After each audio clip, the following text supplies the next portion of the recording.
is Yoshi, and how does he fit into the story? Yoshi fits into the Dolittle story because Yoshi has an ailment, a very unique ailment. And in the height of the doctor's quest to reach out to animals, he found Yoshi. He and his wife found Yoshi. And Yoshi is a polar bear. One would say Yoshi is a polar bear who's cold. I like to say Yoshi is a polar bear seeking warmth.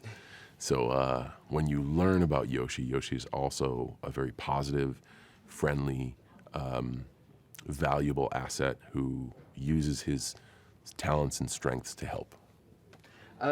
How does one go about voicing, at the very least, a polar bear? Is that something you have to get into a mindset for? It is, but that mindset is developed by the folks making the movie.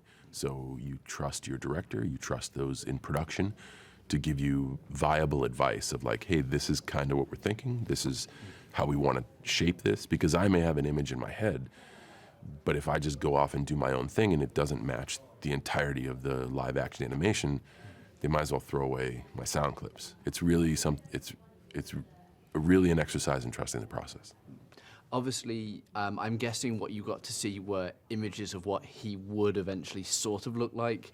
Did they also ever show you the physical performances from the set to be able to see how the performers who were bringing him to life on set move, or was there any of that? Only towards the very end. So you continue to give in chunks. Like you'll give your first effort, and like then you think, oh wow, that was easy, I'm done. And then they're like, no, we're going to need this a bunch more. Yeah. But you continuously go back, and it's almost like forever perfecting. You know, like you as the animation gets more and more locked, and the visual effects get more and more locked, they need sometimes a different nuance or a different take, and sometimes you got to do the whole stuff over again.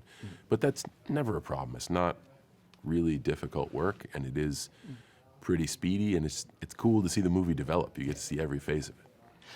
Is it, though, in any way a challenge to come up with the comedy angle without a direct co-star to feed off of? Is that a particular sort of skill you have to develop? Not really. So it's just a specific skill. That's a great way to put it. It is, I guess, a specific skill set, because instead of having more in your environment to bounce off of and use, it literally is just your environment up here. So I guess the skill set is being a little more imaginative than you're used to. What are you hoping people will take away from the movie? That's always a great question. What do I hope people take away? My answer is always the same. I want everyone that goes to see Dolittle to be entertained. And if they get a takeaway from seeing something after being entertained, that's really special. If they can identify with the family aspect of the film, or the perseverance, the ability to not give up, the character arcs that happen, like all those, there's really interesting takeaways in the film that I can watch and I can have. But if you as a ticket buyer, if I tell you what to take away, I'm curating your experience. First and foremost, just go watch Dolittle and be entertained. So final question, what was your own history with Dolittle? Had you ever read the books? Had you seen the earlier movies? I'm a Dolittle noob.